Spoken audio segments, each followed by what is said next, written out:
Hey, what's up? It's KHG back again with some more WarHammer 40k. Today we're going to do a video that has been requested by many subscribers. Imperium of Man, WarHammer 40k by the Templin Institute. They say this video will answer a lot of the questions that I have or you may have as someone new to 40k, and that this is a must see. And at 1.4 million views in the last 2 years, this might be a must-see for anybody who is a fan of WarHammer. Anyway, let's get into it and see what this is all about. All right.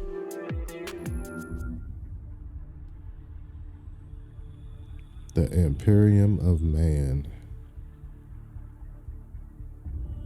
In the grim darkness of the far future, the worlds of mankind stand on the precipice of destruction. Beset on all sides by predatory alien empires and threatened from within by heretics, mutants, traitors, and worse.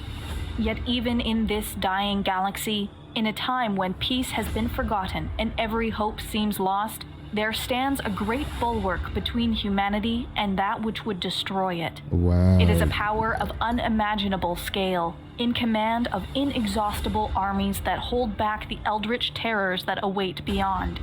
It is a regime built on benevolence and cruelty, repression and stagnation, irrational superstition and bureaucratic corruption, a nation tempered in the fires of endless war.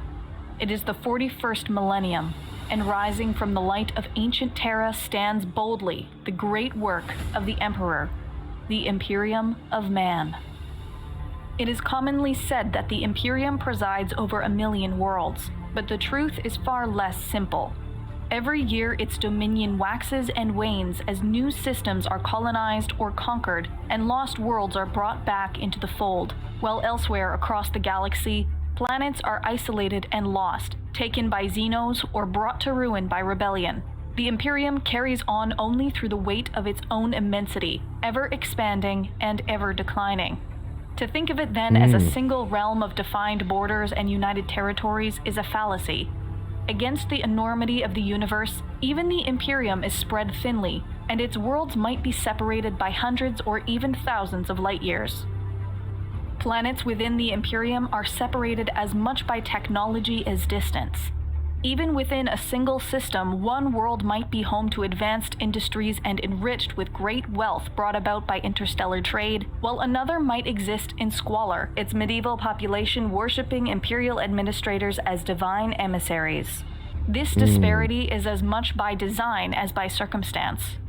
There exists a great fear of technology that borders on superstition, and planetary governors might insist on restricting certain knowledge in order to keep their populations docile and subservient. The disparate and widespread nature of imperial holdings makes cataloging them completely unfeasible, although entire armies of administrative staff spend their lifetimes attempting to do so. Instead, the Imperium is divided into 5 administrative zones known as segmentum. The segmentums of the Imperium span the entire galaxy, with the only limits to the imperial domain imposed by the range of the Astronomicon, an immense psychic beacon projected by the Emperor of Mankind from within the Golden Throne. The beacon provides the means for the ancient families of the Navis Nobilite to plot a course through the otherwise incomprehensible dimension known as the Warp. This nightmarish realm is the primary method used by the Imperium for faster-than-light travel, and remains so vital that should the Emperor fail and the light of the Astronomicon be severed, then the Imperium would quickly collapse into chaos and darkness. The Emperor of Mankind remains the formal sovereign of the Imperium, although in the millennia since his body was shattered and entombed within the Golden Throne, the rule of mankind has fallen instead to the Council of the High Lords of Terra. Entrusted to interpret and enact the will of the Emperor, the High Lords carry out the day-to-day decisions necessary to govern the Imperium. Judgments of the High Council affect the lives of endless trillions, but the nature of the Imperium prohibits any centralized governance from being universally enforced. Instead, the Imperium makes use of countless organizations to keep the wheels of bureaucracy and war moving. Perhaps the largest of these is the Adeptus Administratum, teeming with countless scribes and petty officials. It administers the Imperium at every level, collecting tithes and taxes, performing censuses, and determining which threats to the Imperium must be dealt with, and by which of the Imperium's myriad of military forces, alongside 1,000 other chores and duties. The Administratum is a maze of subdivisions, departments, and offices, some conducting programs that are no longer needed, while others may have been abandoned entirely, its clerks doomed to perform a menial task that's purpose has been forgotten. On Mars dwells the headquarters of the Adeptus Mechanicus, an ancient priesthood of technicians and engineers responsible for the construction and maintenance of all Imperial technology and equipment. Granted a level of independence unequaled within the Imperium, the Mechanicum is viewed with suspicion by the rest of the Imperial administration. Their forge worlds operate without oversight, and their religion is viewed as almost heretical. Above all, the priesthood of Mars covet knowledge, and they guard their discoveries with jealousy. Binding the Imperium together through faith is the Adeptus Ministorum, the ecclesiastical hierarchy of the imperial cult, which spreads the universal worship of the God Emperor of mankind. Known commonly as the ecclesiarchy, the organization wields considerable power, for it derives its authority from the common belief in the Emperor's divinity. Even by imperial standards, it is a complex and baffling hierarchy of priests, confessors, cardinals, and dozens of other ranks and titles. All across the Imperium, its agents guide the soul of mankind, purging heresy and inspiring true devotion. Of all the imperial organizations, however, the sanctioned psychers of the Adeptus Astra Telepathica, the guardians of imperial law in the Adeptus Arbites, the royal guardsmen of the Adeptus Custodes, or even the vaunted killers of the Officio Assassinorum, no single institution holds greater power or instills more fear across the galaxy than the Imperial Inquisition. Inquisitors are charged with protecting the Imperium against the malevolent influences of the galaxy, whether they be the allure of alien philosophies or the machinations of the ruinous powers. Its members may pass through doors that would be closed to all others, and there are very few in the Imperium who can refuse to execute their orders without complaint or delay. The Inquisition operates outside of the control of even the High Lords of Terra, and answer only to the Emperor and themselves. While such organizations have wide-reaching authority, their direct involvement in the governance of individual planets and star systems is relatively uncommon. For as long as the imperial tithe is paid and obligations and responsibilities are met, the Imperium is content to allow various imperial commanders and planetary governors to rule their worlds, systems, or even sectors however they see fit. In this way, the Imperium resembles some manner of feudal confederacy, with a hierarchy of lords and vassals stretching from the lowliest page to the Emperor himself. Such a system, while effective at maintaining order and enforcing imperial authority, means that very few worlds are governed in the same manner, and mobilizing these discordant vassals and feudal lords is often taxing and slow. In a galaxy of carnage, it is by the will and strength of humanity's armies, rather than its bureaucrats, that has allowed the Imperium to endure for so long, while other powers have withered and failed. Mankind has always excelled in warfare, and the Imperium commands a vast array of powerful forces, rivaled by nothing else in the universe. The backbone of imperial strength is the Astra Militarum, also known as the Imperial Guard. Consisting of countless millions of trained men and women, often armed with nothing more than a lasgun, a bayonet, and their faith in the Emperor, Imperial Guardsmen can be found in nearly every garrison and battlefield. They are the first line of defense and the focal point of any crusade.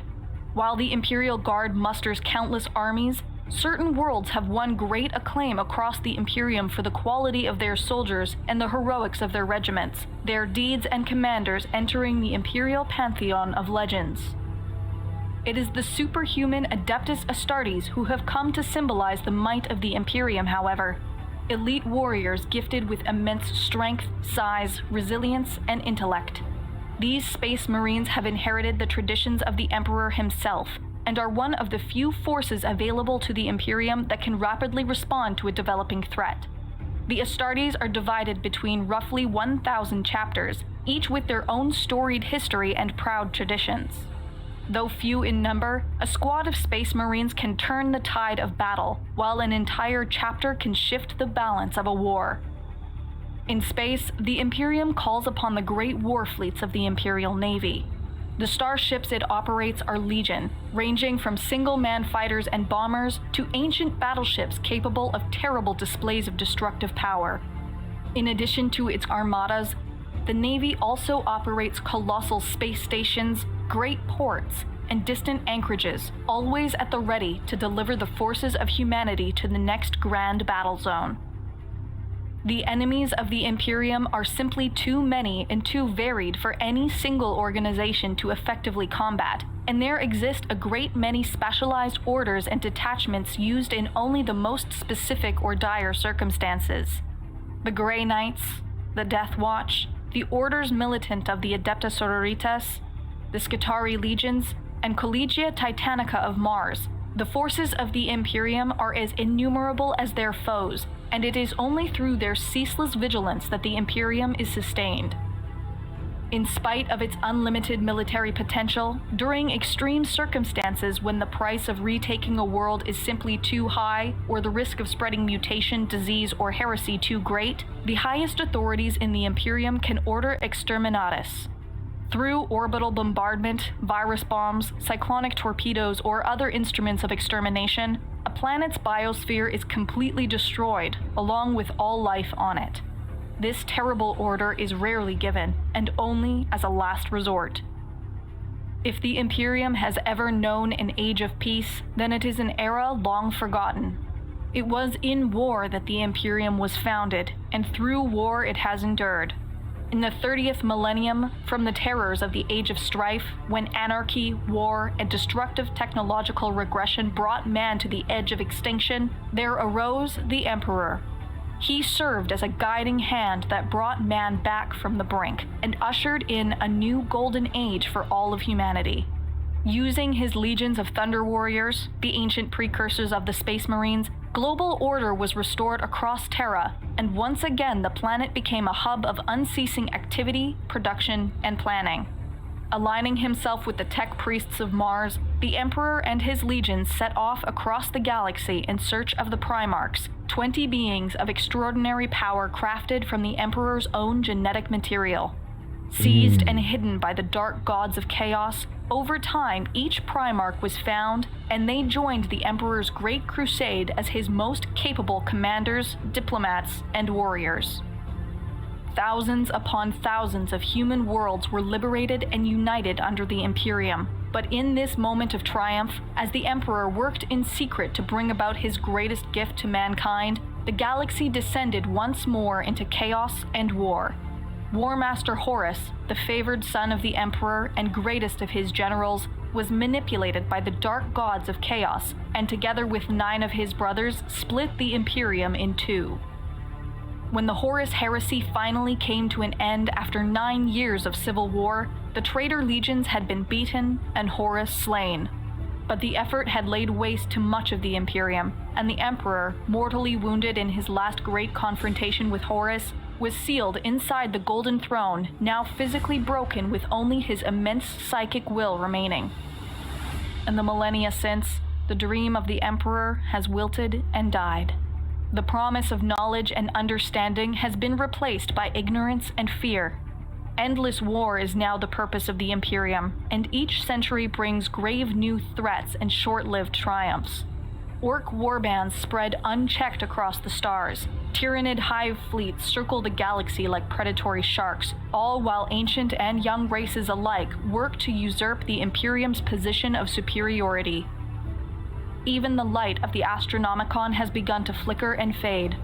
In the aftermath of Abaddon the Despoiler's 13th Black Crusade and the fall of the Cadian Gate, unprecedented warp storms now stretch across the galaxy, and the Imperium is once more split in 2.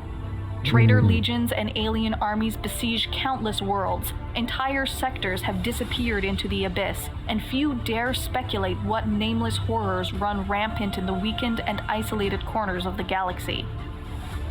Worse still is the knowledge secretly reported to the High Lords of Terra that the mechanisms of the Golden Throne have begun to fail, and the knowledge necessary to repair them has been lost. Before being executed for their heresy, prophets across the galaxy say now is the time of ending, when the Imperium will finally collapse into a trembling collection of shattered realms before being swallowed up by the encroaching darkness. Yet rumors abound that legends thought lost to time have been reborn. There are whispers that hidden vaults on Mars have been unlocked, and powerful new soldiers and armaments are now fighting across the galaxy. If now is truly the time of ending, then the Imperium is not content to stand idly by. Across the worlds of the Imperium, new crusades have been proclaimed, great armies raised, and mighty battle fleets armed and sent forth against the enemy. For in the grim darkness of the far future, there is only war. All right. That was kind of a long video, but I learned a lot, and it told the whole story from beginning to end. It told us about, units and I guess the human army. I mean, I believe there are similar stories with each, individual breed of warriors. I mean, from the orcs to so many of them, Well, anyway, I hope you enjoyed watching it with me because I didn't really react that much. This was just a learning experience for, I guess, me and whoever didn't know this information. And I learned a lot, well, at least about the human race in the future. I'm pretty sure there are equally big stories for like the orcs or the Mechanicus or any of the other alien races out there. But anyway, thank you for watching. You could have been anywhere watching anything, but you were here with me.